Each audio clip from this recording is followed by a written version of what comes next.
دوستو تجارت کرنے والوں کی حدیث میں بڑی فضیلت ہے، ان لوگوں کی جو ایمانداری سے تجارت کرتے ہیں، جو نیک نیتی کے ساتھ تجارت کرتے ہیں، جو کسی کے ساتھ فراڈ نہیں کرتے۔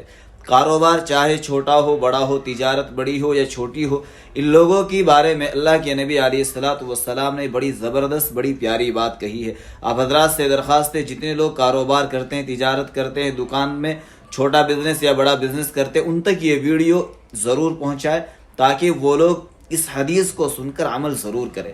میں آپ کو حدیث پڑھ کر سناتا ہوں۔ حضرت ابو سعید رضی اللہ تعالیٰ عنہ سے روایت ہے، اللہ کے نبی علیہ الصلوۃ والسلام نے ارشاد فرمایا، پوری سچائی اور امانت داری کے ساتھ کاروبار کرنے والا تاجر انبیاء، صدیقین اور شہداء کے ساتھ ہوگا۔